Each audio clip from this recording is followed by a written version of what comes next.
Instruction, golf news, equipment, travel, interviews, course profiles, and more. Your weekly fix of all things golf is about to begin. It's the Flagstick Podcast with your hosts, Jeff Potter and Scott McLeod.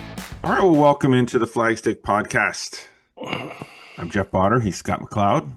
And I had a little bit of a squeal there at the beginning. I don't know what that was. What's up with that? I don't know. I've got a little froggy throat. I haven't had enough coffee yet today. Something, I don't know.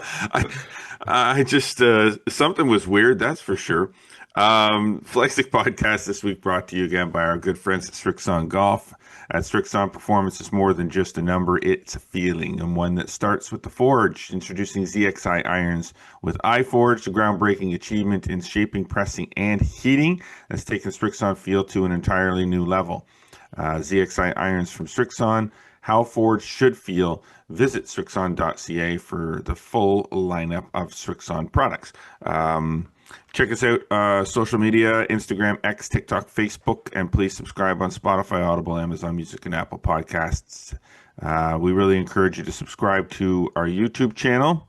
Please, we love it. Like us, click the notification bell, make sure you never miss a single episode of this crazily awesome podcast. New stuff is added. and other content. Yes, there is other content besides the podcast, but we do encourage podcast. Okay, well, let me tell you, Scotty Mac.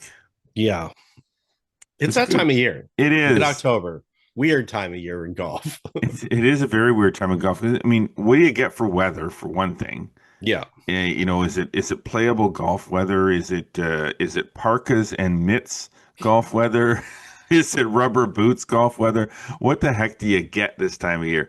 I got great. Yeah, you played on the weekend. I did. I didn't want to be. Well, here's the thing. True. Because I don't want to suggest that I'm happy that our hockey team, that myself and Brandon and my brother Sean coach, not happy that we didn't get to make the semifinals on the Sunday. Unfortunately, I lost out in a tiebreak, which really sucks. But the intention was always to play golf on the weekend.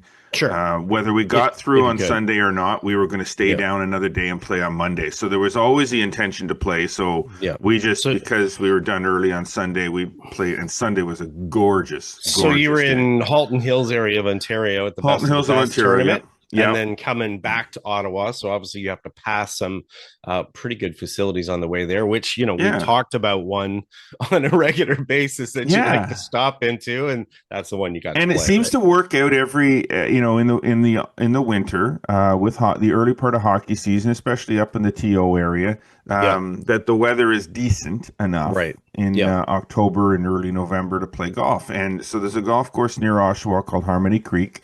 Yep. It's just a little executive golf course, mostly par threes. Even the par fours for the most part are par three. Well, no, they're not actually. The par fours are like 300-yard par fours. Yeah, shorties. They're tight and creeks all over the place, and that's the whole idea. It's Harmony Creek. Some of the holes are crazy hard. It's fun though. It's so much fun. It's so much fun to play this golf course. Conditioning this year. The best I've seen it yet. Really? The best I've seen is lush green. The greens were all in really good shape. They're always soft and slow, but tiny. The bunkers were well edged. Very little, if anything, weed wise in them. Like, it was really nice. Like, I was impressed at how good a condition it was this year. And the fact that I drove past it probably 30 times this year, including last week. Stopped to play. I know. I don't know. I just love that golf course. I just really do. And so does Brandon. I introduced it to him probably about maybe 5 or 6 years ago. Yeah, maybe longer was the first time we ever played it. And we always try to play it every hockey tournament we ever go to Toronto that time of year. We try to play it if the opportunity presents itself. If it doesn't, then that's fine. I mean, you're there for a hockey tournament, but sure. I remember dragging you there for the first time 30 plus years ago. So that was a and long loved time it. ago. Like, it's good. I like those golf courses, and I mean, we might get to it here a little bit, but I'm on a little bit of a journey in the next week or so. But one of the things that I'm going to look for and I'm already planning out. It's like, I don't know if I have time to play like a lot of full golf courses, but I'm going to dig up some short courses just to stop There's in. got to be some on your way out there. I know. I already sorted it out, and I was Yeah. already thinking of places that had been before, and I went, oh, okay. Didn't play that short course. Didn't play that short course. So, but yeah, you know what? It's an undervalued part of the game, I think, and hopefully we see the rise of more of that. There used to be a lot of pitch and putt or executive golf courses that existed, and some went away because of land values and things like that. But I think there's a lot of value to them for not for every level of golfer. It's not just for beginners. For people that are short on time and things like that, want some fun. They're good for a little like skins games. Fun with friends. Really works on your short game as well. Plus, it works on your strategy, as you mentioned. You get a 300-yard hole, but it's super tight and makes you really think about what you need to do to score on the hole. It does. And also at the same time, when you're playing golf courses like this, you take a hole like that, for instance, where, it's 300 yards is too far for me to drive it, but like Brandon can hit it that far. Sure. And he's like, does he want to? I'm hitting a 2-iron, and because I know I can't carry the creek. So there's no point in me trying to drive it. I'd love to give it a rip, but I can't get it there. Yeah. I can't get it over that creek. But Brandon can. It's a tight hole. He's like, I'm not hitting a 2. I'm not laying. I'm going for it. And he puts one in the trees. And he's like, I'm going for it again. And then he drives it over on close to the green. So it's like, you just do it. Like, it's just if you just smack the ball around, try and go for this, go for that, whatever. Like, it's just a fun golf course to play. It's not that kind of golf course for me is not the kind of golf course I go to play to score. Like, no. Like, there's no point. It's not a full golf course. It's just whatever. Anyway, it was fun. Sad not to play semifinals or finals in the weekend. The kids played really well. They deserved a better fate, but unfortunately, that whole goal differential stuff sometimes does come up to bite you in the butt, and it bit us in the butt. So I saw that. I was looking at the standings. I was keeping track. 0-0 tie in a game, like a great game, but 0-0 tie does not help anybody. No, because there's no goals for and no goals against. Your differentials, like, forget it. You have no differential there. It's just, and it doesn't help you. So anyway, that's that. That's hockey. This is about golf. So let's. So this week, we're going to talk about Tiger Woods a little bit and the latest injury. Obviously, everyone's probably aware of the announcement that came out, so we'll talk about that. Yeah. Another Canadian has earned their way onto the PGA Tour from the Korn Ferry Tour, so we're going to talk about that. And we're going to look at some stats leaders from this year's PGA Tour. Take a look at some statistics and kind of break them down a little bit, talk about them. And Xander Schauffele. Is he back to his major winning form, or did he just win a golf tournament? Yeah, exactly. We'll talk about that this on this episode of the Flagstick Podcast. Let's get to the front nine. Presented by Metcalf Golf Club, a natural setting, a pleasant challenge. There's plenty of time left in the golf season, and the course is in great shape. The 2026 game package sale is now on. Purchase your 2026 game packages before October 31st this year and get a bonus round for every 10 passes you buy. It's never a bad time to save big on your golf at Metcalf, so visit metcalfgolf.com for all of that, to purchase those and to check out the other deals that they have. Cool. Like that. All right. We've sort of discussed what I did. I stuck in 9 holes. 9 That's holes. it. That's all you got. The whole weekend. I saw you went for a walk. Yeah. So my daughter was home. I whipped down to London last Wednesday and back on the day. That's fun. Well, I wasn't too far away from there. No, that's true. And picked up my daughter from university, so had her home for Thanksgiving weekend. She unfortunately didn't have reading week. She has reading week in a few weeks, but it was nice to have her home. And it just so happened I canceled my tea time for Sunday. I was thinking, okay, she's going back. We're hanging out. Did Thanksgiving dinner on Saturday, and then we met up with 2 of her friends who are diehard golfers who she played golf with. My daughter's 19. She played golf with them since she was 11 years old, and they were visiting their grandparents, and they had a tea time. So they're like dragging her out to play. So I got hooked into their family game. There was like aunts and uncles and wow. You name it. So, Nice. but we slipped out for 9 holes and got to hang out with them, and it was beautiful out. It really was. It It was was so gorgeous nice. out, eh? Yeah, and the tough part was, she still had some stuff to do to get ready to go back to home, and she's like, after 9, you could see her hesitating to take her golf bag off the pull cart, and she's like looking at me, going, "Are we done? Are we done? Are we done?" I'm thinking, yeah, look, it's lovely, it's awesome. I'd love to play some more, but we got to get to the stores and stuff before they close and stuff like that. But yeah, it was certainly hard to turn away from playing another 9 holes or more based on the weather, because now it's who knows what's going to happen in the next little while. And as I said, I'm traveling east this week, gonna go visit my mom's birthday is on the weekend, so a big one, 80th. Does she know you're coming? I think she does. She's going to now. Yeah. So, but yeah, my sister's down there already from Saskatchewan, and I'm gonna maybe play a little bit of golf depending on the weather. Yeah. Meet up with our good friend Sam McPhail from Golf PEI, a couple other friends kind of down there, and we'll see what the weather holds. But you're driving, so the sticks are going to be with you. Exactly. So, and I'm going to take my time, and if it takes me a little bit longer to get down there, that's perfectly fine. I can stop in and maybe play a few holes here and there if the sun does shine, if it's not raining or anything like that. But yeah, I think it's going to be the last gasp for me for outdoor golf this year, unfortunately. Yeah, I'm kind of thinking the same way. I mean, if we get maybe a little something, then maybe I'll slip out across to Metcalf and play since it's close. But it depends. I'm looking at maybe Friday this week if I can slide one more sort of sojourn somewhere close. Sure, that'd be good. Play another quick like another 18. Yep. And then wrap up sort of some of the rest of the little project that I'm working on. Yep. If not, then that's fine. But I'm going to give it a shot. Yeah, we'll see. I'll probably record a little bit of content as well on my way down and back. So, maybe pay attention to our social media stuff and maybe some little travel stuff that's on there. If I stop in and see some things, I'll take all my gear with me, even audio recording stuff or whatever. Who knows? I might come up with something. I might come up with nothing, but we'll see. It's a good opportunity. So. Exactly. Yeah, for sure. Okay.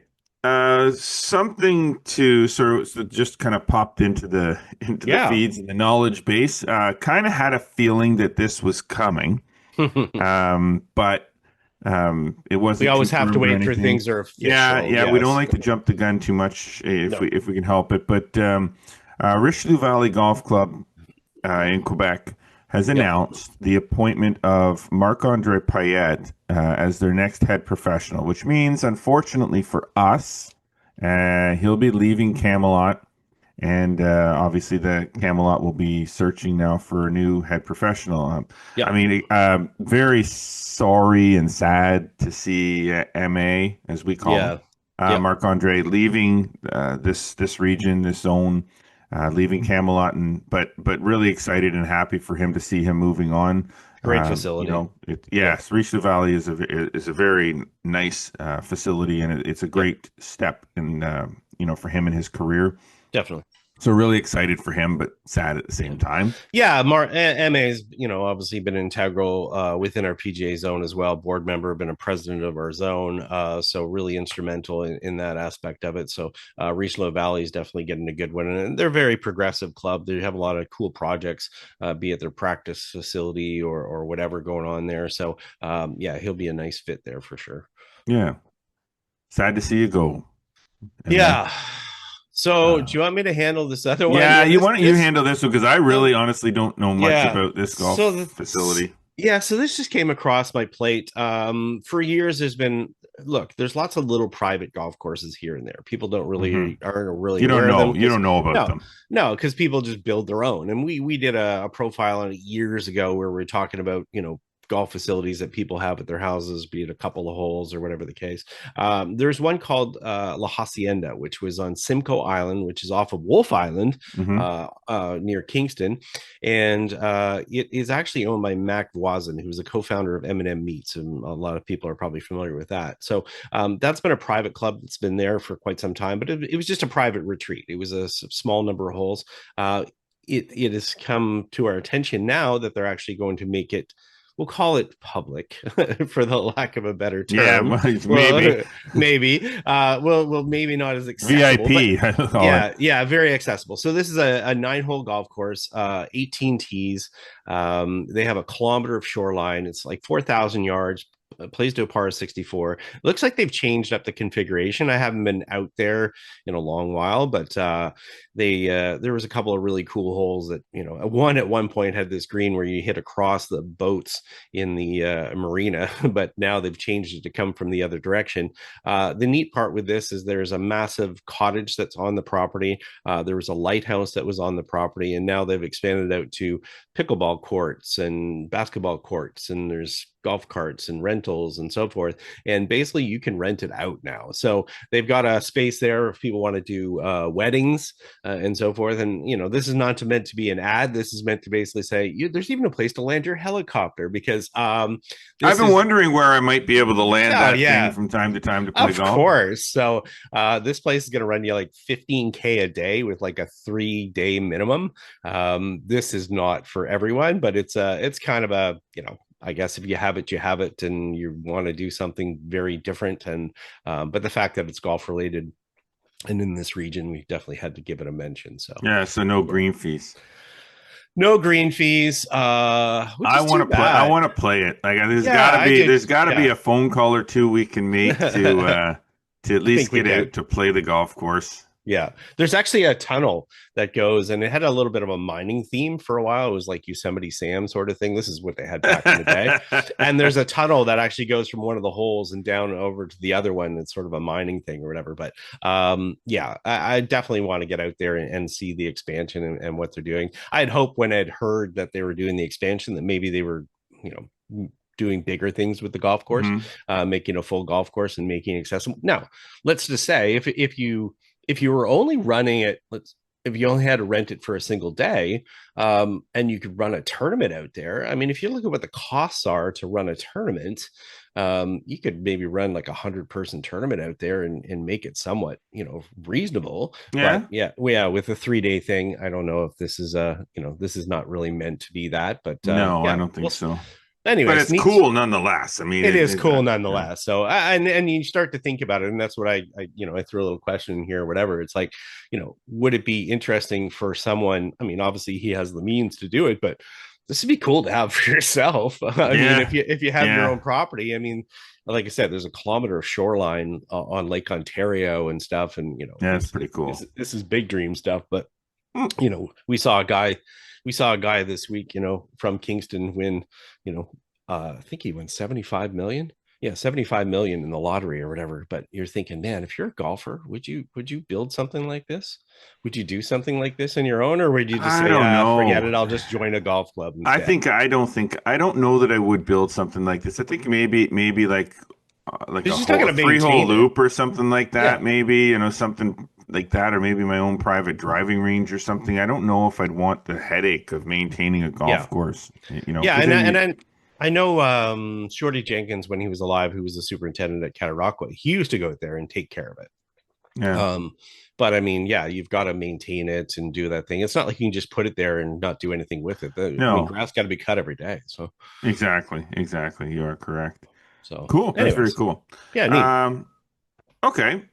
So we mentioned about Tiger Woods. The drama continues. I kind of like the little headline here. I don't know if that was your intention. Tiger's not back. Exactly. in reference to his back again. Yeah, of course. So Tiger turns 50 this year. Yeah. Join the club. Welcome to the club, Tiger. I think we're all kind of excited about the possibility of another big comeback. The TGL season's coming up. Right. Tiger's coming back. Is he going to play majors? What's the plan here? But then, of course, the announcement came out that he's just had another back surgery, another lumbar. A big one. Yeah, this was a big one. Lumbar disc replacement surgery. Yeah. To address a collapsed disc, some disc fragments, and a compromised spinal canal. So. Yeah. I think if anybody thought Tiger was coming back anytime soon, I think the idea of that is out the window. I mean, I don't know what the recovery time on something like this is. I'm guessing that it's going to be like it's about 6 months to it's 3 to 6 months. And that's just the recovery time. That's not correct. That's not recovery time. I'm back playing golf full time. That's like no, because that's a case of like, okay, you could go out and you could hit balls or whatever, and you could do those vigorous activities, but that's different than going and playing a tournament week. Yeah, walking 18 holes a day. Exactly. And look, here's the thing: what do we even expect from this guy? He didn't play in 2025. No. And I look back at his record. I mean, 2024, he played 5 events, and the only one that he made the cut at was the Masters, where he finished 60th. So and then, you start going backwards, and it's like, okay, I know a lot of people are holding out hope, and I know we've pounded this drum before and talked about it, but, even if I go back in 22-23 season, he played 3 events. So it's not like this guy has played many events in the last little while, short of, playing a hit and giggle PNC with his son or whatever, which is great. Mm-hmm. It's fantastic to go and do that. But as we know, that's pretty casual for him as far as golf when you have a partner and so forth. So I guess the big thing is, like, if we look at all the 13 surgeries it had, and we don't have to go through them all, but that in itself right there. Oh, it's insane. Let's go through the 13 plus surgeries, medical procedures that Tiger Woods had. Yeah, it's exactly going back, 30 years. So the issue here is like, okay, he's had these procedures. Is it for the sake of, coming back, or is it, maybe to think about playing the Champions Tour or whatever? Or is it a case of it's like, okay, I'm just doing this from a lifestyle standpoint. I want to be, comfortable in my day-to-day thing. And, even he at some point, you'd think, has got to realize it's like, okay, you know what? Hey, everyone, I'm going to let you off the hook. I'm probably not going to be playing. I mean, he said it before that he's, he had hoped like 2 years ago saying, oh, I'd like to play, the majors and other events, possibly an 8, tournament schedule. At what point is he going to just say, I'm done? I mean, I think you got to be pretty close to getting to that point now. I mean, what's the purpose of it? You don't need the money. No, it's not for your brand, because you're not playing enough for anybody to be paying attention to your Sunday red. Yes, you're not chasing down Jack's major record anymore. You're not chasing Ryder Cup teams. You're not chasing President's Cup teams. I mean, playing with Charlie and the PNC, you can still do that. Like, sure, whatever. Yeah. It's not an official PGA Tour event, nor do you need to be on the PGA Tour to play in it. Like, I mean, no, so you can do that. I don't know what the prognosis is. And you can still do TGL if you want. I mean, like, right. If that's still going, which I have my doubts. Yeah. Well, let's see what's this going to mean for TGL. So, I mean, if we're 3 to 6 months out, I don't think he was that big of a draw for the TGL anyway. I mean, I think he was to a point, because I think there's always curiosity for it. Right, but enough of a draw to be the difference maker in whether the TGL, survives or not. Like, no, but he's part of the group that's behind it. So obviously he wants to be there to help draw as many eyeballs as possible, and that's why when we talked about it last week, as far as season 2 and coming in, one of the big highlights they posted on the schedule was this March 1 match between Tiger and Rory, the showdown, as if it's significant. You know what I mean? It's like it'd be significant if we were going against Tiger from 20 years ago, but we're putting a 50-year-old, against. It's about as significant as the moldy bread in my bread box. Yeah, it's not. I mean, it's significant because people want to see Tiger, but it's not significant from a competitive standpoint. No, because we see that when he plays, he's not all that competitive. He's not the Tiger that everybody expects him to be. So, and I don't think that's fair to kind of expect him to be. He may want to, and he may think, because, we all have egos and we all want to play our best. And, he's obviously been one of the greatest players to play the game, but, he has to, at some point, it has to click in his head that it's like, okay, I just can't perform at the level that I want to, despite the fact that the game sort of allows that to a certain point more than other sports, but not so much in this case. I mean, do you I mean, TGL aside, do you care if Tiger plays another PGA Tour event? I mean, it doesn't change my viewing habits. Nope. Is there a curiosity that's there? But there might be a curiosity, but it's also sad to see if he rolls out and fires 80s. I don't want to. That's the thing. I don't want to see that anymore. I don't want to see it. Yeah. We've seen that every time he comes back since he came back and won the Tour Championship and came close to winning the FedEx Cup and won the Masters and all that. Since then, it's been nothing but a waste of time. It's like you're missing cuts, you're withdrawing from events, you're finishing way down in the field. It's like I'm watching average golf guy on the PGA Tour, not Tiger Woods. So all you're doing is tarnishing your legacy by playing like average. I'd rather see you take all that time off, get healthy, maybe play some Champions Tour and maybe win. But even at that, Champions Tour guys are pretty dang good. Yeah, it's not like it used to be where someone would immediately jump off the PGA Tour like a Vijay Singh or a Bernard Longer back in the day. As soon as they made the move, Fred Couples, as soon as they made the move, they'd start winning every week.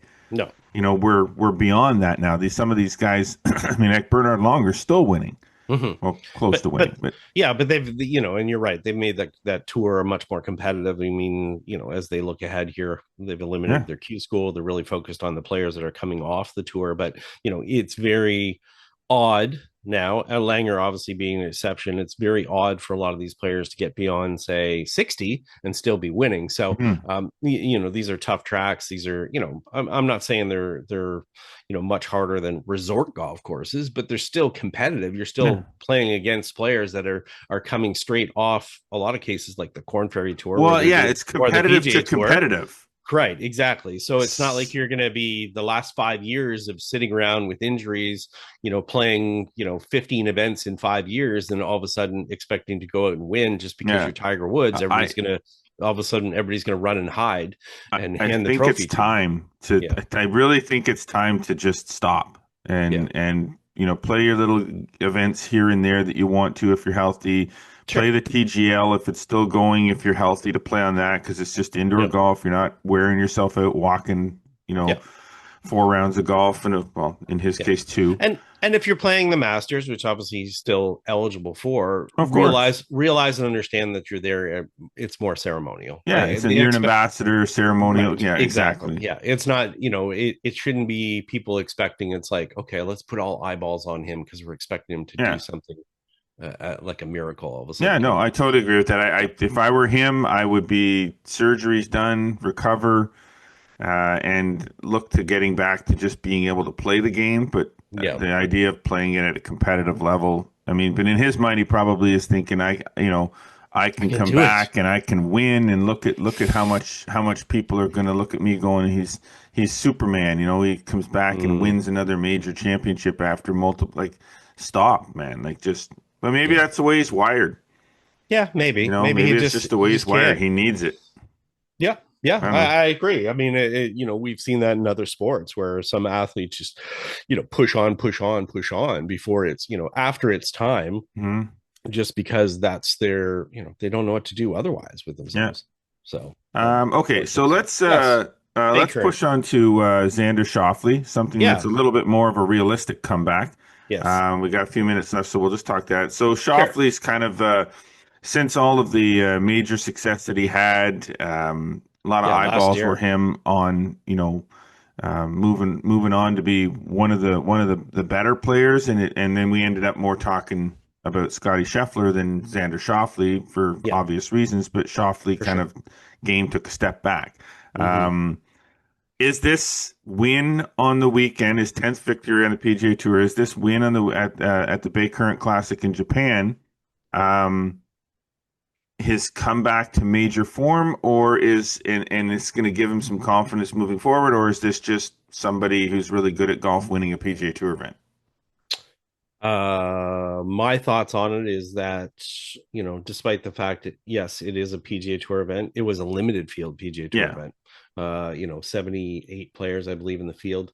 He was, no offense to Max Gracerman and Michael Thornbjornson and Takuma Kanaya and Rico Hoey. I'm sure they're great players, but I don't think they're really, I don't think beating them really signifies that you're, in the same form that you were, where you won the Open and you won the PGA in 2024. Yeah. Xander's been fairly mediocre throughout the year, makes cuts, but a lot of 20th place finishes and so forth.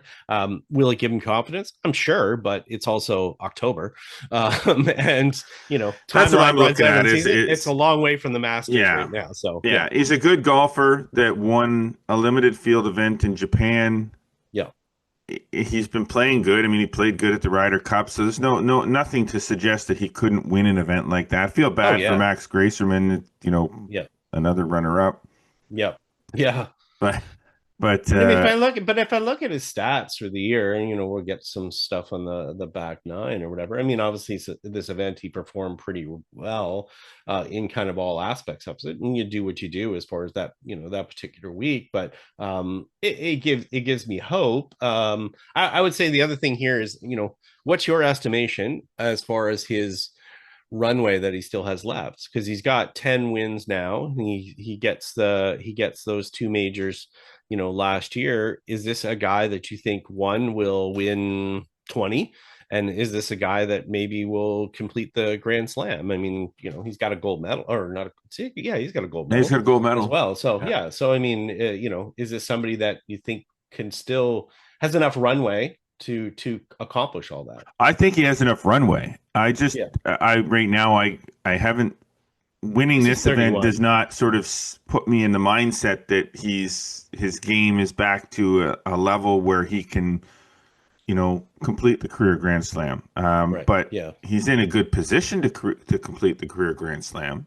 Yeah. As far as compared to other players, obviously he doesn't. Yeah, he looked dominant. Right? He looked dominant last year, except for obviously, as you said, Scheffler. But it was just a case of it's like, okay, you get a few niggles and wiggles with your body and your game, and your and it's like, okay. I mean, he's only played career-wise right now. He's at 200 events played. He has enough runway. I mean, he's 31. He's young he's 31. Enough. Yeah, he has enough runway. He's probably got a good 10 years left in his, as long as he stays healthy. Yeah, as long as he stays healthy, he's probably got 6 to 8 years of really good, golf left to play, maybe upwards of 10.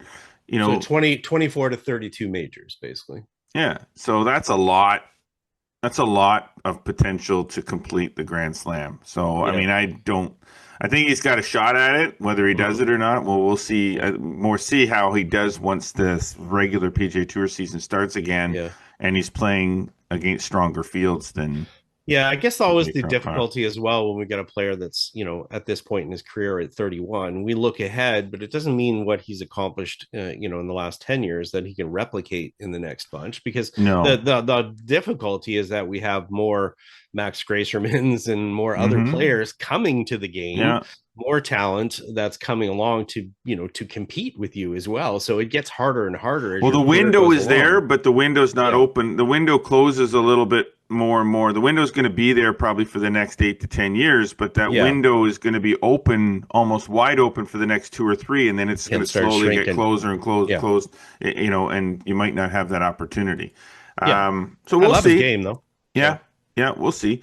All right, well, we're going to take a break, and when we come back, we're going to talk stats. We're going to become statisticians. Sure. Statisticians. So stay with us. You're listening and watching the Flagstick Podcast with Jeff Botter and Scott McLeod. How do you forge pure? With more pressure, more precision, more focus, more control. ZXI irons. Pure forged. Pure Srixon. All right. Welcome back to the Flagstick Podcast with Jeff Botter and Scott McLeod. I'm fueled and ready to go. I got a fresh new pot of coffee or cup of coffee, and I just finished a bowl of cream of wheat. Jeff is 100. Good. All right. I can't wait to see that clip. Let's just bring in the back nine, and then okay. So let's just bring in. Let's get to the back nine. God, I'm gonna be laughing too much. The back nine presented this week by Falcon Ridge Golf Club with 27 holes of fun and challenging golf at great rates. Falcon Ridge is a golfing experience you should not miss. Don't forget, Falcon Ridge also has built the first TrackMan range facility in Eastern Ontario. TrackMan Range is all about exciting, easy-to-use features that provide the ultimate range experience for every golfer at every level. That's practice, games, and virtual golf. To book your tee times or to book one of the TrackMan Range bays, visit falconridgegolf.ca. And don't forget, when that weather turns, Falcon Ridge also turns into an indoor golf facility where you can continue your golf exploits. You got it. They may be. All right, Scott. Yes. Stats? Yes. Statistician? We're okay. So here's the thing about stats, and I got to thinking of it, and I was thinking of it anyways, and I just saw a tweet from James Duthie, or a post, whatever you want to call it, or whatever, and I thought, okay, there's some golf relevance here. It's kind of funny or whatever. Stats are something that are interesting, because sometimes people, like, if you post a stat on social media or whatever, then people rebel against it in some ways. Ooh, what's that mean, or whatever. Like, sometimes it doesn't really mean anything. I think people try to overinterpret it. Sometimes it's just a commentary from a fun sake of it, just, oh, it's something unusual or whatever. And James had just posted a thing that said consistency, and it was talking about Logan Stanley for the Winnipeg Jets, and the fact that for the last 6 seasons, he's had 1 goal. So, I mean, he can get more this year, but his consistency is he's had 1 goal every season or whatever. And my clap back to James, who's a good dude and got to play with earlier this year as well. Also likely breaks 80 once a year. So, but I'm kind of thinking, it's like, what's the equivalent? Like, in my brain, I'm trying to think of it, of going, and I get it. We're talking about professional hockey or whatever the case, but I'm just saying, is like that one seminal thing that happens kind of once a year for a lot of golfers. Is that it? Like, they break 80, or they break 90, or they shoot under par for 9 holes, or they hit a drive over 250. Yeah, it's kind of funny, but again, I guess that would be like kind of like the equivalent. Yeah, but you're right. It just goes to show you how what stats truly represent. I mean, it's like, okay, so some of the stats we're going to talk about. So some are neat from an analysis standpoint. Yeah, but at the end of the day, how much do the stats really matter, and how much, like, because of the difference between some of them? You know what I mean? So data can matter, but I mean, data, I think in a lot of cases gets skewed a lot, and it's so relevant to a lot of different things. And I mean, I think, for an example, I look at stats that some people keep, and one that is still kept by the PGA Tour, but people maybe don't understand how it works or how it could change, would be something like putts per round. Well, obviously, if we look at that, it's not really a great comparison, because if you look at it, it's like, well, what if somebody, misses half their greens? Chances are they're going to have less putts than the person that hits 60 exactly. So there's a stat right off the bat. There's a stat that at the end of the day, it doesn't affect it doesn't affect wins and losses as much, because somebody misses 18 greens and gets up and down 18 times. That's 18 putts per round, and they shot 72. Well, they just missed the cut. But they have the least number of putts per round. Well, goody for you. I'm sure that person would trade greens in regulation for putts per round any day, because chances are the more greens in regulation, or proximity to the hole green, correct, greens, like there's stats that truly matter, and stats that don't, that mean nothing. No, and you're right, and they need a deeper sense of nuance to really interpret them or whatever. So the whole point of this is I just was starting to look at stats. Obviously, the PGA Tour season is not fully done, but most of the stars are done for the year. But it was kind of like, okay, what are the curiosities? And here is the other neat part: it's not just the case of who are the leaders, but in this case, the tour averages, because I think a lot of times I think the average consumer is very skewed as far as how good they think the players are, because obviously the best players are playing the best. And if they don't go to a PGA Tour event and see the shanks and the bad shots and whatever, it's not a highlight reel that's out there. It's a highlight reel when Scotty Scheffler and Rory and one of those guys are playing, but they made mistakes too. But I just thought it was neat, so I just pulled a bunch of different stats. We can talk about them, whatever they mean. They don't mean. and we'll go from there. Let's talk about probably the biggest stat on the PGA Tour, because it used to come with an award. I don't know if it still does. It's still an Arnold Palmer Award for Vardon Trophy. A Vardon Trophy, which is the scoring average or stroke average. We used to call it. I mean, it was the stroke average, and it's probably the single biggest stat on the PGA Tour, on any of the professional tours, because it directly relates to how well a player scores on average per round that they play. And in this case, they kind of really line up with, it's one of those stats. It's unlike putts per round. Yep. When you have Scotty Scheffler, who's the world number one, and wins a ton. His stroke average or scoring average 68.131. Yes, we go to 3 decimal places.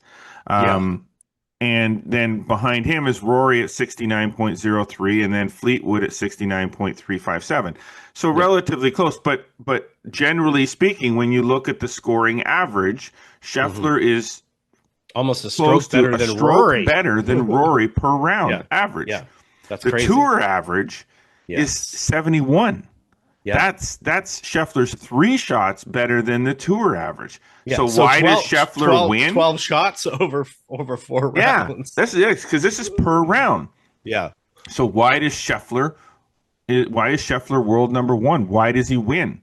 Well, there's stat number 1 that truly does tell the picture. He's 1 shot better on average per round than Rory, which means he's 4 shots better per tournament on average than Rory, and 12 shots better than the rest of the field. Yeah. So think about this. This is why it becomes really relevant when we start to talk about rising amateurs that are looking to turn pro. And I hear all the time that, so and so is, this player and they're doing this, and maybe they should turn pro. Well, this will show you that, that player that's playing college golf and is averaging 74 a round on a college golf course, not even a pro tour event with cameras and eyeballs and everybody looking at them, you can see how far behind they would be after 4 days compared to the average tour pro.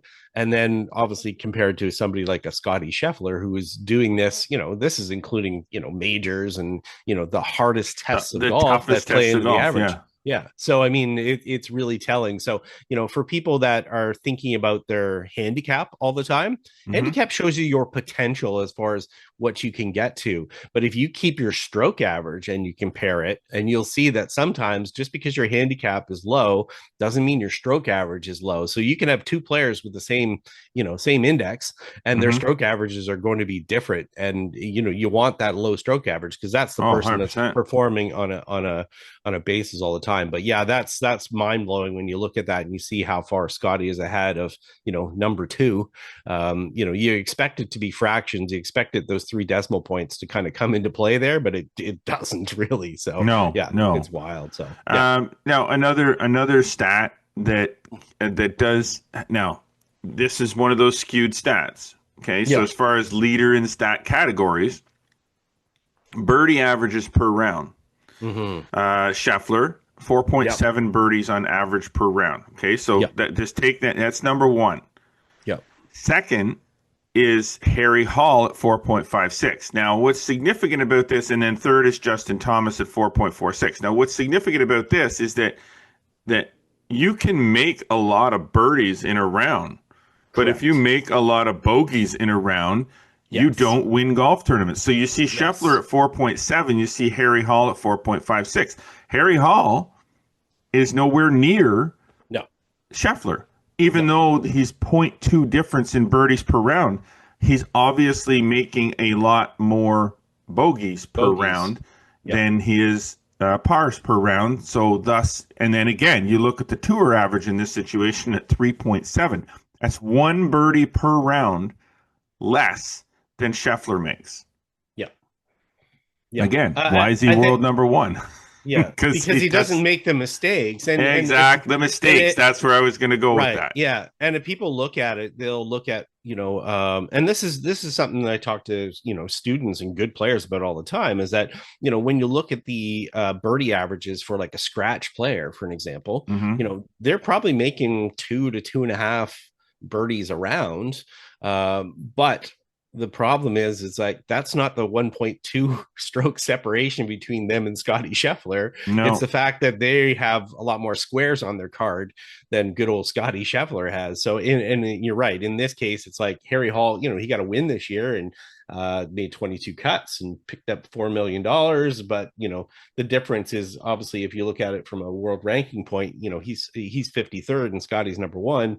And you look at it and go, oh, well, they're really close in birdies. But there's a bigger story there for sure.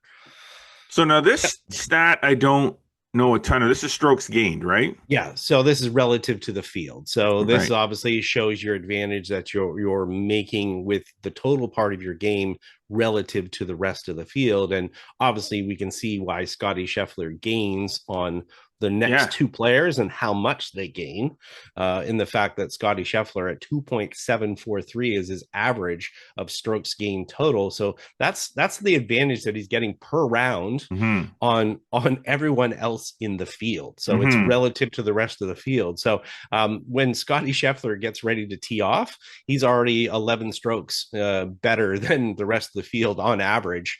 That's what you're giving up. So next thing you know, it becomes the old school tour championship where you're 10 strokes back as soon as he tees it up, because that's what he averages better than the rest of the field. So that's pretty impressive when you consider Tommy Fleetwood's at 1.629 and Rory's at 1.53. So this is where fractions matter, because it's like every shot that you hit, they do strokes gained, and it's relative to the rest of the field.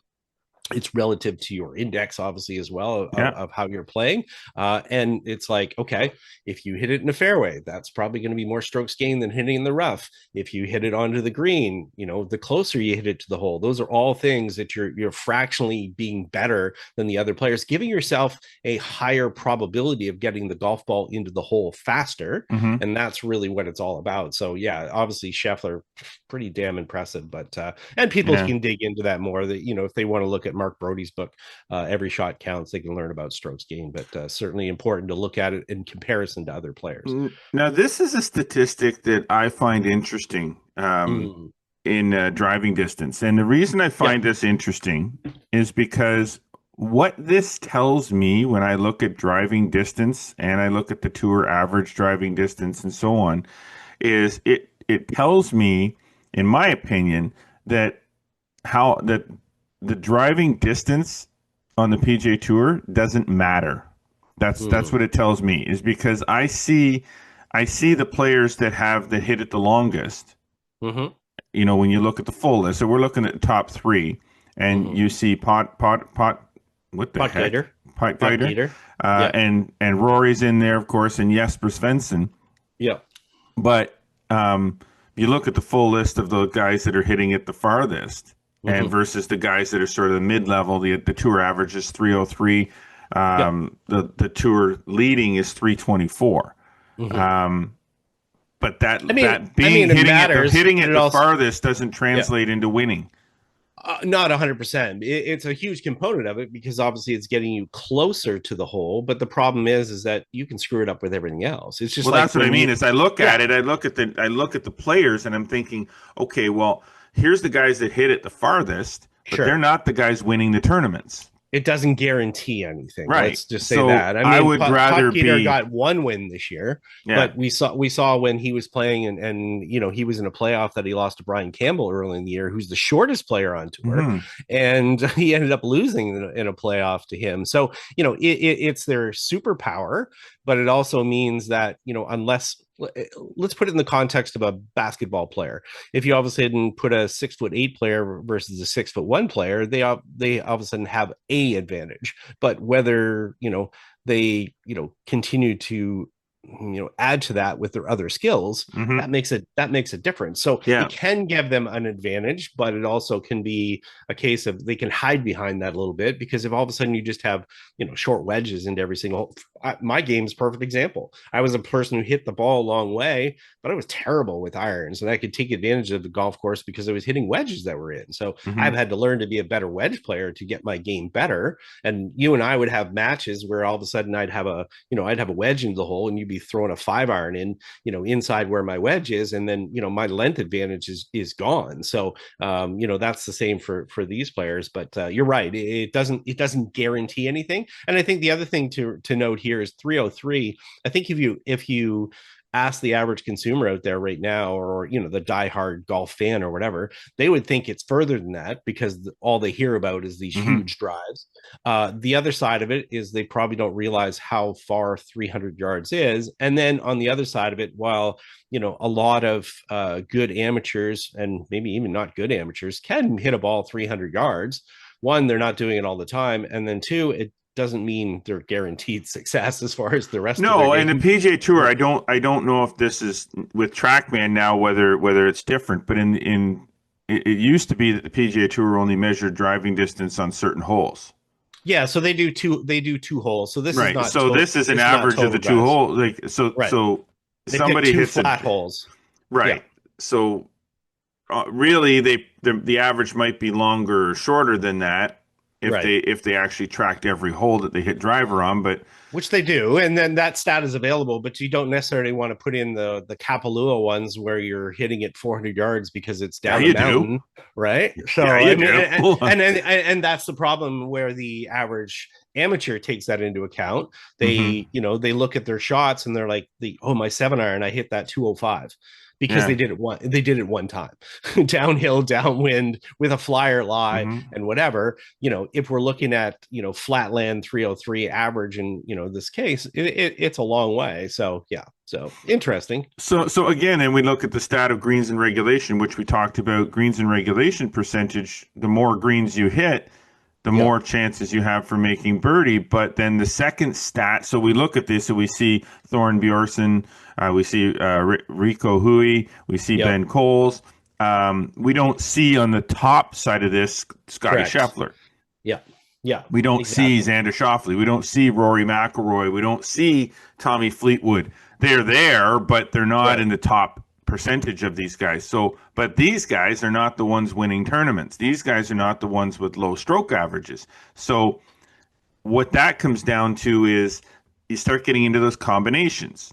You're less greens in regulation maybe, but more greens in regulation where your proximity to the hole is inside 15 feet. Correct. Which are realistic. You could be hitting every green in regulation. Corey Connors is a good example of that too, where Corey Connors hits a lot of greens. Yeah, but if you look at ranked. Yeah. So, but his proximity to the hole on those greens in regulation is further away, which means he's going to make less 40 footers and 30 footers and 25 footers. Yep. Even if he hits every green in regulation, your percentage of making birdies goes down if your proximity to the hole is further. Whereas you could hit half the greens in regulation, get up and down 100% of the time off the greens, and make 50% of your putts on the greens. Now you're 5 under. Yeah. So Scotty Scheffler comes in 8th in this category. He's only a little bit back at 71.39, but it's wild when you look at the players. You mentioned those 3 players, then it's like Thomas Rosenmuller is number 4. I don't even know who that is. I don't know who that is. Is he on the tour?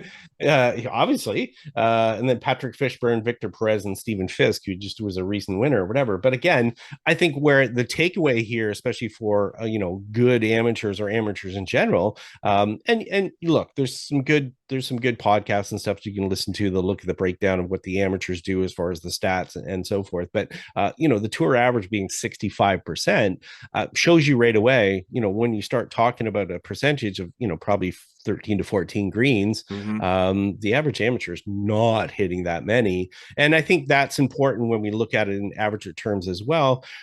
This is your opportunity to putt for birdies, and I think for a lot of golfers, especially golfers as they age or so forth, they're playing off tees that are too far away that they never have a chance to have greens in regulation. So if you're starting to all of a sudden, the golf course is starting to get too long, and all of a sudden you're hitting maybe one green in regulation or two greens in regulation, you only have a couple of birdie putts per round. Chances are you probably should be going forward to match up to kind of your skill set, to give yourself a chance to have a little bit more fun and have some birdie putts. But realize and understand that the tour players don't hit every single green, and if they do, it's a pretty rare situation. They're not hitting a lot. It's funny, we were talking about on the weekend, we were talking about that very thing, about playing the tees that are appropriate for you, based on how far you hit it. I mean, not how good you are, how far you hit it. And I was telling the guys, some stories about how some of the rounds of golf over the years that I had played with you and Jim Petrunka back in the day, where you guys clearly hit the ball miles further than I did. And, from a distance perspective, I couldn't keep up, and I, hit a lot of long irons and hybrids and fairway woods and stuff like that. But there's some golf courses that you just feel like I have to do this, like when we played Kiowa, playing it back, like when we played Sedgefield. And I was telling the guys about how we played that one back, and I said, and I literally hit driver 3-wood, driver hybrid, driver long one into every single hole, because the golf course is so long. Yeah, it was a wet golf course. It was in the fall, and there was a lot of 480, 490 yard par fours. But the decision was made there. It's like, this is a PGA Tour golf course. They play an event here that's the last event of the season, and we wanted to play it all the way back to see what it was like. Sure. So that's what you get into. But I don't want to do that every day either. No. I don't want to go out and play golf courses that are 7,500 yards every single day. No. But it's all relative. I go and play Metcalf from the back tees. Why do I play Metcalf from the back tees? Because it's only 6,000 yards at the most. Yep. Why would I play it for the forward tees? Doesn't do anything for me. I want to putt for more birdies. Do you want to putt for more birdies? Of course I do, but but it's relative, right? So a 6,000 yard golf course, I can play that from the back tees. A 6,500, sure, I could probably do that too. Yeah. 7,000, you're starting to get into the territory where you start to think, do I really want to be doing this once in a while for an occasion? Yeah, sure. I want to see what this is. I want to play Kiowa from 8,500 yards. Yeah, I really do want to beat the crap out of myself, and I've done that at golf courses that we've played on, we played Pinehurst, we played golf courses. Like, I'm going to do this from where they do it from and see how I do. Yeah. But then there's other times where you're like, I'm not beating myself up on this golf course for no good reason. Oh yeah. Some random golf course I'm going to just play from the tips. It's like, why am I doing that? As a senior professional, I have the advantage of going up and playing slightly forward tees, and I'm not shy about doing it. And I'm a social golfer. I don't necessarily have to play off the back. I play off the back tees a fair bit at my home course. But if somebody says all of a sudden, hey, we're going to go play the whites from 6,300, I don't say no. That's for sure. People have to realize it's like, that's partly why at my home course, a lot more players are now playing off the green tees and further forward, because they're realizing it's like, hey, this is a lot more fun to hit these greens in regulation, and maybe they can get their greens in reg number up to where the tour has, if they're pretty good. So now here's one of the stats that I think, when we talk about Scotty Scheffler, this is the stat to me that really does sort of set the difference between him and a lot of the other players, is that he's very consistent. But when he misses, so when he misses a green, he's in a bunker, or he has to pitch out and hit a 60-yard shot in, or get up and down, his scrambling percentage is 68.69, so 68.7%. It's second on the tour in scrambling percentage. That is 1% more, 10% more than the tour average.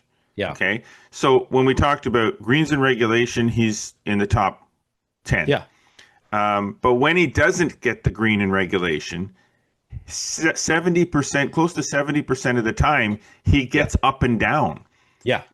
That's it's the average tour average is getting up and down 10% less than he is. Yeah. So why is he winning? Why is he world number one? This is why, because he hits it on the green, he makes a birdie putt, or he's putting for birdie a lot. But when he misses a green, even if it's from 30 or 40 yards out, he has to pitch out or whatever the case may be. He gets up and down 70% of the time. Yeah, so he's number one in strokes gained in the approach to the green. So he's already ahead if he hits the greens. And then if he misses the greens, like you said, I mean, think about that.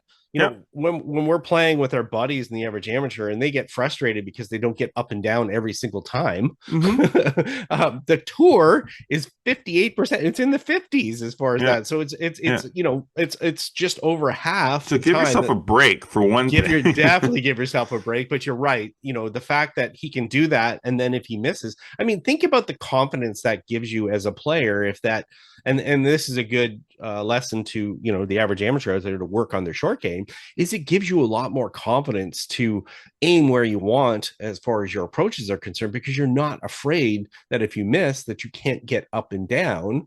And that's obviously a combination of chipping, pitching, and putting, and to be able to do that. But the amount of confidence that you can, you know, fire away at a green and you're not worried that you have to get up and down. And I think a lot of the amateurs are worried if they miss a green. And, you know, think about how many times an amateur worries when they get into a bunker.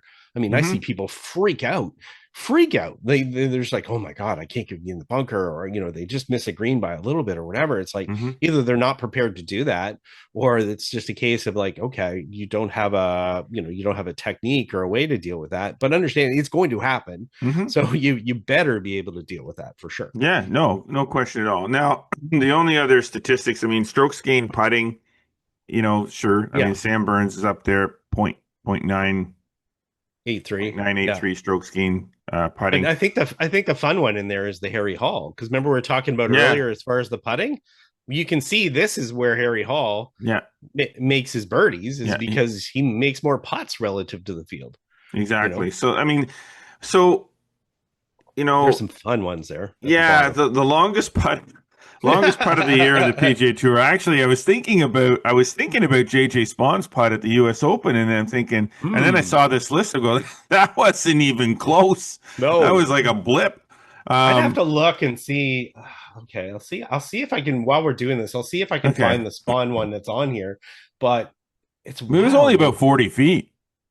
I think. I mean, obviously, it was significant. It was to win a U.S. Open. Yeah, it's exactly it. But if you look at the length of it compared to what's at the Valero Texas Open, Patrick Fishburne made one from 105 feet 8 inches. I mean, first off, you got to find how big is that freaking green? Yeah, that's exactly it. Probability from there, I would guess your probability, even for a tour player, your probability is higher to make a 3-putt than a 1-putt by far. Oh my gosh, I would definitely think so. By far. For some reason the PGA Tour stats can't come up here, Shane Lowry had one at the Tour Championship from 97 feet 6 inches. Yep. I didn't even remember that. It may not even been on TV. It probably could have been in the highlight package or whatever, but we may have missed that. Yeah. Here's the putting. Okay. You keep going there, and I'll. So Ryan Fox made one at the Mexico Open from 91 feet 7 inches. But here's the interesting. We're just talking about the U.S. Open and JJ Spawn. But Jose Luis Ballester made one at the U.S. Open from 86 feet 8 inches. On the 14th hole. So we're talking about JJ Spahn's putt on 18 to win the U.S. Open, right? And how long that one was. Oh, there's the longest putt. All right, I'm finding it here. I've got the chart up. Yeah, Ballester had one from 87 feet in the same U.S. Open. The longest putt, number 6 this year, by Mackenzie Hughes, so by a Canadian, was. Oh, there you go. Feet. And the next one down was 52 feet by Ben Silverman. So, I mean, you know, these guys are not making bombs from all over the place. No, all right, so Spahn has to be in there somewhere. I'm going to dig in here and see if I can find. Obviously, it was the most significant one. Yes, that was the longest one I remember all this year. Fishburne's I don't remember. But there we go. Number 43 in the chart for the year was JJ Spahn's putt on the 18th green at the U.S. Open to win it was 64.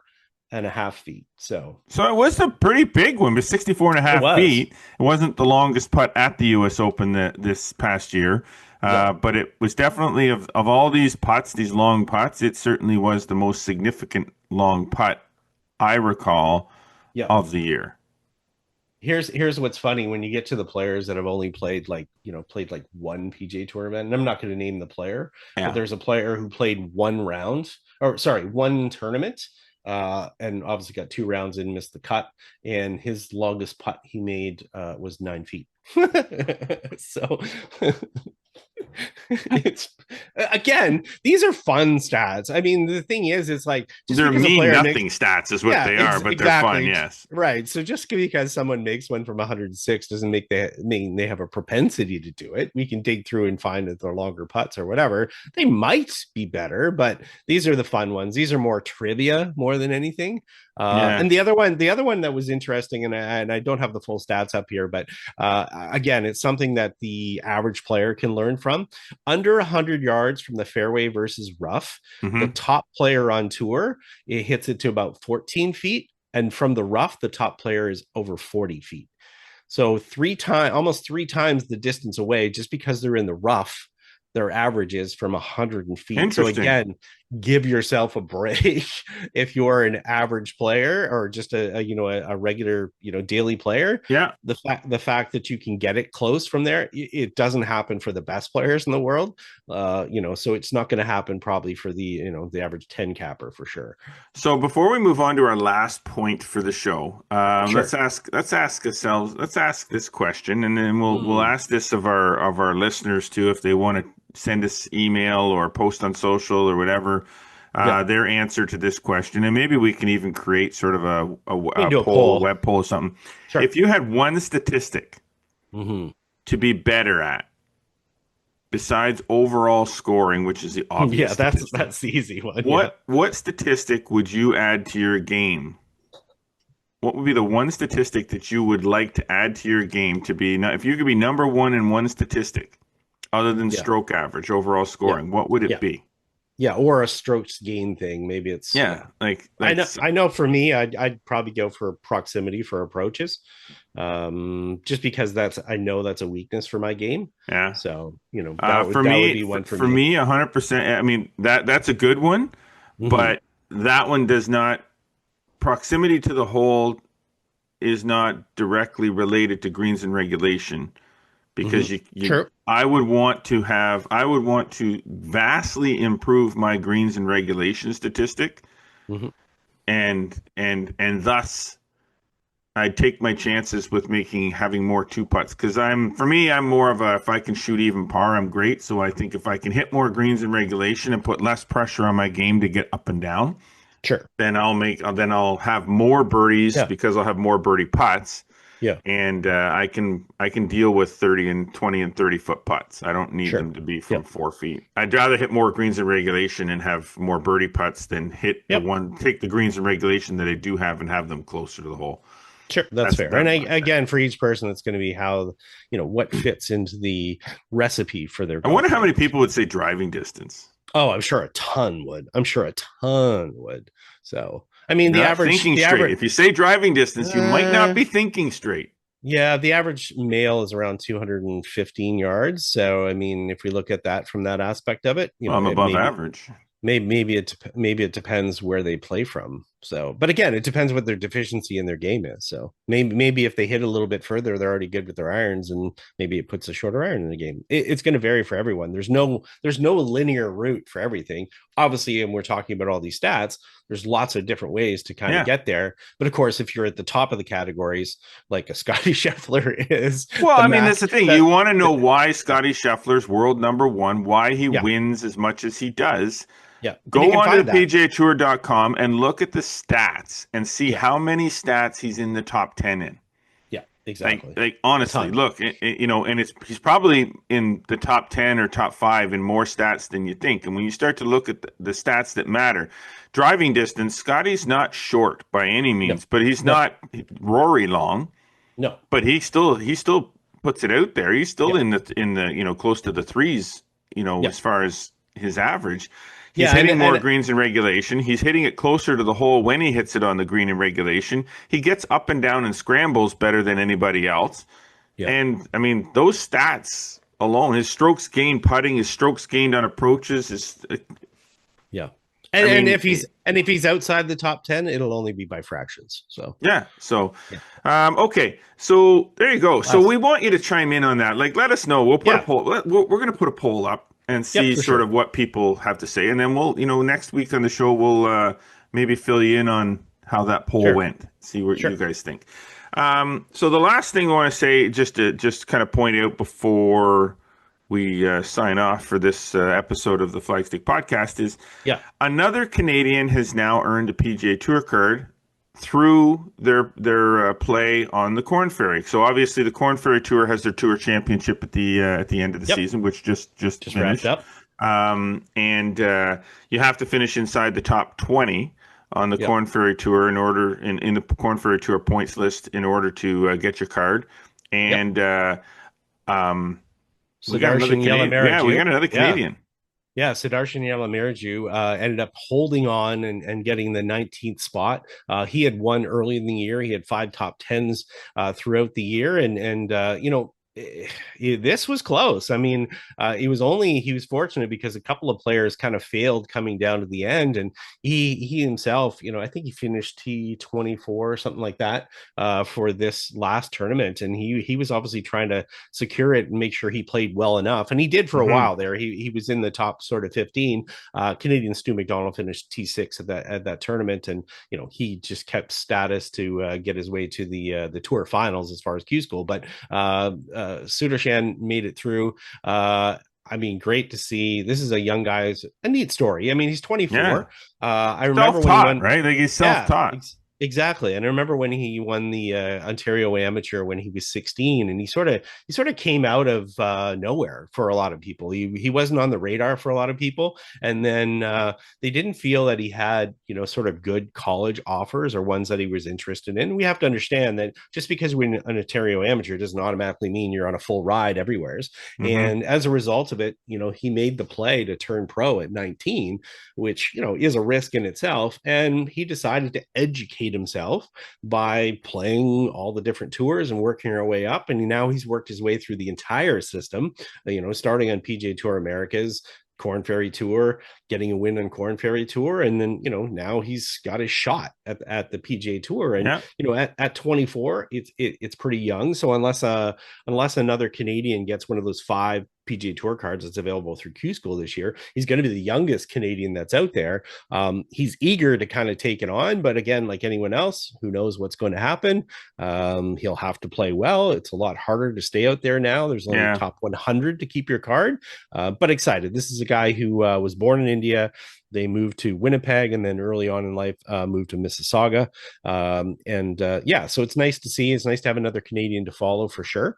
And we'll get used to spelling and saying. I'm going to work on the pronunciation because did you notice how I kind of didn't really? Yeah, I saw that. So I kind of delayed because I know you said that his name way more times than I have on the show over the. So I'm like, I'll just get this going, and I'll kind of like. Well, I'm not really sure what just happened there. I don't know. You were gone. Technology is a wonderful thing. It really helps improve your everyday life until it cuts you off in the middle of your podcast and makes you wonder what's going on. But we've got it sorted out. Now we got things figured out. We're back. So as I was saying, I was delaying how to pronounce. Sudarshan Yellamaraju. Just call him Sudsy. A bunch of people call him Sudsy. Okay, Sudsy. So Sudsy is. We like it. I think we'll use that. That works well. Maybe he'll like that too. But awesome. I mean, this is such a good thing for Canadian golf, obviously. Definitely. And it's kind of a different story, obviously, like you said, with not following necessarily the traditional channels of.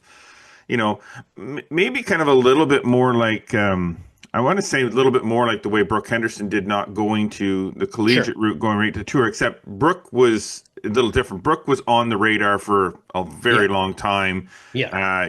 Getting to the level that she got to, it was kind of the expectations were always there. We just didn't know if she'd live up to them, which she did. Sudsy, a little different. The expectations I don't think have been there. It's kind of like you get there. You're following your path, your way, and you're getting there, and you're building those expectations as you're getting there. And now to the point where now you've finished, you got to win on the Korn Ferry. You finished top 20. You've got your PGA Tour card for the 2026 season, and now we have the spotlight's there. Now let's see what you can do. You've accomplished this part of it. Now can you take it to the next level?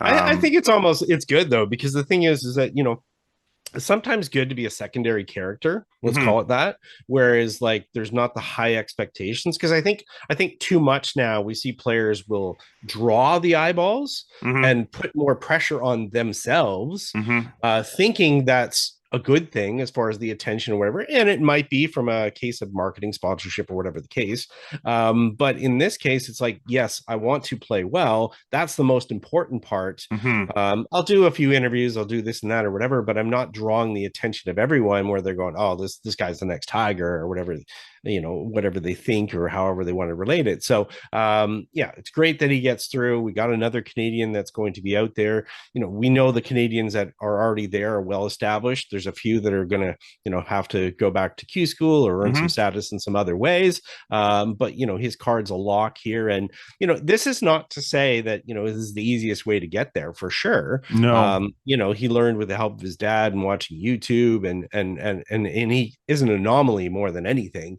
but had a lot of self-belief, hits the golf ball a good ways, and he's ground his way up through the tours. It'll be fun. It'll just be fun to see him get out and get a shot, and hopefully his status is good enough that he's going to get a decent number of starts, so he has the opportunity to retain his card beyond 2026. Would you say that this is still? Would you say that doing it this way, getting your card and through the Korn Ferry Tour, is an easier path than trying to get your card through Q schools? Because Q schools, I'm saying Q schools is a shorter time frame, but it's also you have to be playing your very, very best golf for a very like in the Q school time period. Like you can't have a bad day. Every day's got to be a good day. When you're playing your way through a tour, you can maybe afford to have a couple bad weeks as long as you have a lot of really good weeks and making money and building points. Like, I don't know which is I'd just say it's a different way. It's just a different way. I'd say, you're right in your observation that, the Q school, you have to be hot for a couple month period. You can be hot for a couple month period on the Korn Ferry Tour as well and stay there long enough. But I would say, but you get more chances at having a hot period.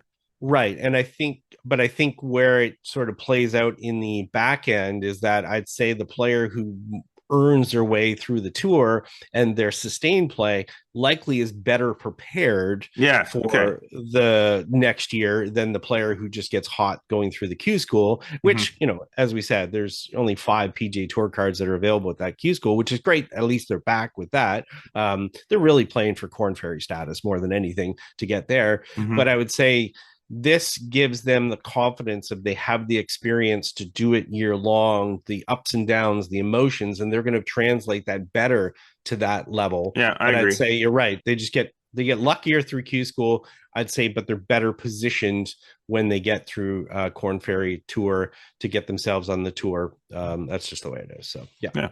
Now, the Q schools are underway, the DP World Tour and the PGA Tour. There's still some Canadians that are grinding it out there. So good luck to all the players, but especially good luck to all the Canadians. You mentioned the PGA Tour has 5 cards up for grabs this year, kind of a little hybrid version of what it used to be. But ultimately, you're trying to gain status on the Korn Ferry Tour for the 2026 season, and then hopefully you do what Sudsy did, and play your way into the top 20 the next year and get your card that way, or at least play into the next level of player on the Korn Ferry Tour to get yourself into final stage qualifying for the Q school. PGA Tour can get those top 5. And I'll mention that Stu McDonald and Miles Creighton were able to get their way into the Q School finals and also retain their status for 2026 in the Korn Ferry Tour, although they missed that top 20. So they're in a good position, at least, to keep into the system and work their way up. And then we'll monitor where some players get to in the next coming weeks. So give us a follow on social media, and we'll keep you updated on all those Q Schools. There you go. So the LPGA Tour returns to Korea this week for the very limited field BMW Ladies Championship. But Brooke Henderson will be in the field. It's her first start in the Asian swing, so she'll stay in Korea for a week, the week to follow, as a member of the new international mixed team in the 8-team international crown team event. So that'll be cool to watch too. Should be. Yeah, so fun stuff. All right. You got it. Glitches aside, podcast complete. And for another week. And Scott's taken off, but he'll be back next week. I will join you next week from down east. Down east.